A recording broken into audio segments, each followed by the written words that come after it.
Hello friends, ඔයාලව සාදරයෙන් පිළිගන්නවා ටෙක්නොස්සල් YouTube channel එකට. ඉතින් අද අපි මේ වීඩියෝ එකෙන් කතා කරන්නේ ඔයාගේ hard disk එකේ health එක check කරන්නේ කොහොමද? ඒ වගේම hard disk එකේ health එක check කරන එක කොච්චර වැදගත්ද කියන එක ගැන. ඉතින් එහෙනම් අපි වීඩියෝ එකට යමු.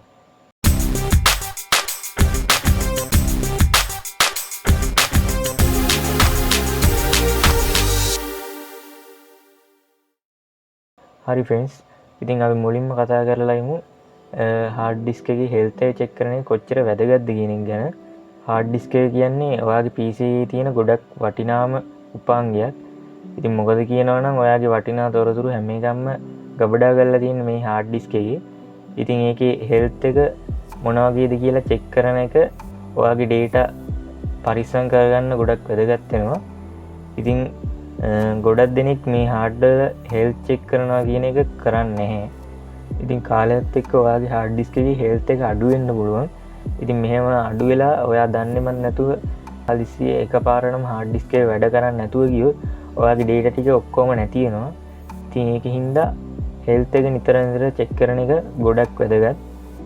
ඉතින් ඔයා machine එක පාවිච්චි කර ඉන්න වෙලාවට current යන එක නිසියාකාරයෙන් air flow එකක් නොලැබීම වගේ දේවල් වලින් තමයි hard disk එක ගොඩක්ම damage වෙන්නේ. ඉතින් අපි බලමු කොහොමද hard disk එක check කරගන්නේ කියලා. ඉතින් මම මේ වීඩියෝ එකේදී hard disk එක check කරගන්න පුළුවන් software දෙකක් ගැන කතා කරනවා. ඉතින් පළවෙනි software එක තමයි Crystal Disk Info කියන්නේ. ඉතින් මේ software එක download කරගන්න ඔයා මුලින්ම ඔයාගේ browser එකට ගිහිල්ලා Crystal Disk Info කියලා search කරන්න. මම මෙන්න මේ විදිහට search කරගන්නවා. ඉතින් search කරාට පස්සේ ඔයාලට පේනවා ඇති මෙන්න මේ විදිහට උඩින්ම ඇවිල්ලා තියෙනවා Crystal Disk Info කියලා. ඉතින් අන්නේ link එක click කරගන්න ඕනේ. ඊට පස්සේ මෙන්න එහෙම site එකකට ඔයාව අරන් යනවා. ඉතින් මෙතන quick download යටතේ ඔයාලට පේනවා ඇති download button එකක් පෙන්නනවා Crystal Disk Info කියලා. ඉතින් මේ button එක click කරාම ඔයාලට software එක download කරගන්න පුළුවන්. ඉතින් download කරාට පස්සේ සාමාන්‍ය software එකක් විදිහට තමයි මේක install කරන්න තියෙන්නේ. ඉතින් ඔයා install කරන විදිහ දන්නේ නැත්නම් අපි කලින් වීඩියෝ එකක් දාලා තියෙනවා software එකක් කොහොමද හරියටම ඔයාගේ PC එකට install කරගන්න කියන එක ගැන. ඉතින් මේ වීඩියෝ එක මේ උඩ පෙන්නන කාඩ් එක click කරලා ගිහින් බලලා එන්න. හරි එහෙනම් ඉතින් මේ software එක install කරලා open කරගත්තට පස්සේ මෙන්න මේ විදිහට තමයි පෙන්නන්නේ. ඉතින් මෙතන ඔයාලට පේනවා ඇති මගේ PC එකේ තියෙන SSD එකයි hard එකයි මෙතන පෙන්නනවා. ඉතින් මගේ තියෙන්නේ GB 128 SSD එක. ඉතින් ඒකේ health එක good කියලා පෙන්නනවා. ඊට පස්සේ තියෙනවා මගේ 320 GB hard එක. ඉතින් ඒකේ ඔයාලට පේනවා ඇති health එක caution කියලා පෙන්නන්නේ. ඉතින් ඔයාලට පේනවා ඇති යට තියෙනවා relocated sectors count එකේ current pending sector count එකේ errors දෙකක් පෙන්නනවා.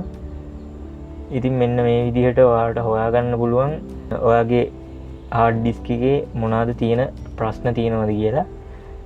ඒ වගේම ඊට යටින් temperature එකක් බලා ගන්න පුළුවන්. හරි එහෙනම් අපි ඊළඟ software එක මොකක්ද කියලා බලමු. ඉතින් ඊළඟ software එක තමයි hard disk sentinel කියන්නේ. ඉතින් මේකෙත් ඔයාලට පුළුවන් ඔයාගේ browser එකට ගිහිල්ලා search කරගන්න hard disk sentinel කියලා.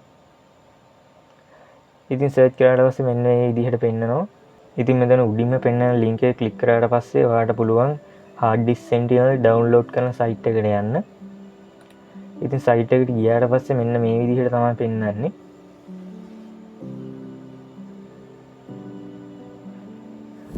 ඉතින් ඔයාලට මෙතන පේනවා ඇති මැද කොළ පාට බටන් එකක් තියෙනවා download කියලා. ඒක click කරන්න.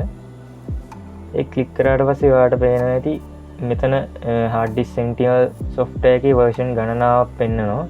ඉතින් මේක අපි buy කරන්න ඕනි software එක. ඉතින් අපි අද මේක buy කරන්න යන්නේ නැහැ. අපි මේ පල්ලෙහෙන් තියෙන test version එකක් තමයි download කරන්න යන්නේ. ඉතින් එතන යට පේනවා hard disk sentinel standard කියලා version එකක්. අපි ඒක download කරගමු. ඉතින් download කරලා install කරලා open කරගත්තට පස්සේ මෙන්න මේ විදිහට පෙන්නනවා. හරි ඒක ක්ලෝස් කරගත්තට පස්සේ මෙන්න මේ විදිහට තමයි software එක පෙන්වන්නේ. ඉතින් මේකෙත් මගේ SSD එකයි hard disk එකයි පෙන්නනවා. ඉතින් මෙතන ඔයාලට පේනවා ඇති මගේ hard disk එකේ health එක 90යි කියලා පෙන්නනවා. ඉතින් කලින් software එකේ ඒක caution කියලා වෙන්නේ. ඉතින් මේක test version එකකින්ද හරියට හරිම තොරතුරු පෙන්වන්නේ නැති වෙන්න පුළුවන්. ඉතින් මෙතන වෙලා තියෙන්නේ ඒක වෙන්න ඇති. ඉතින් මෙතන උඩ තව දේවල් ටිකක් තියෙනවා. ඉතින් temperature කියන එකට ගියාම ඔයාලට current temperature එක average temperature එක බලා ගන්න පුළුවන්. ඉතින් smart කියන එකට ගියාම ඔයාලට පුළුවන් attributes යටතේ මොන ඒවායකීද ඔයාගේ hard එකේ errors තියෙන්නේ කියන එක ගැන. ඉතින් information කියන එකට ගියාම පුළුවන් ඔයාගේ hard එක ගැන විස්තර බලා ගන්න. ඊට පස්සේ log this information alerts වගේ දේවල් බලා ගන්න පුළුවන්. ඉතින් මෙන්න මේ විදිහට තමයි ඔයාගේ hard disk එකේ health එක check කරගන්නේ. ඉතින් මෙතන හදිස්සියවත් මේ software එකකින් ඔයාගේ hard disk එක caution වෙලා කියලා පෙන්නුවොත් ඔයා පොඩ්ඩක් සැලකිලිමත් වෙලා ඉන්න ඕනි. එතනින් එහාට හදිස්සියවත් bad කියලා ඔයාගේ hard disk එක ගැන පෙන්නුවොත් ඔයා අනිවාර්යෙන්ම මන්ට ඔයාගේ hard disk එකේ data ටික වෙනත් මොකක් හරි storage device එකකට backup කරගන්න ඕනි. කොයි වෙලාවෙ ඔයාගේ hard එක වැඩ නැතුව යයිද කියන එක කියන්න බෑ කියන එක තමයි එතනින් අදහස් වෙන්නේ. ඉතින් මට අද මේ වීඩියෝ එකෙන් කතා කරන්න ඕනි වුණේ මේ දේවල් ටික ගැන තමයි. ඉතින් මොකක් හරි ප්‍රශ්නයක් තියෙනවා නම් පල්ලෙහෙන් කමෙන්ට් එකක් දාන්න. වීඩියෝ එක හොඳයි නම් ලයික් එකක් දාන්න. ඔයාගේ යාළුවන්ට බාන්න ෂෙයා කරන්න. ඉතින් channel එක subscribe කරන්නත් අමතක කරන්න එපා. අපි මේ වගේ වටින වීඩියෝ එකකින් එනම් තව දවසක හමු වෙමු. හැමෝටම සුබ දවසක්.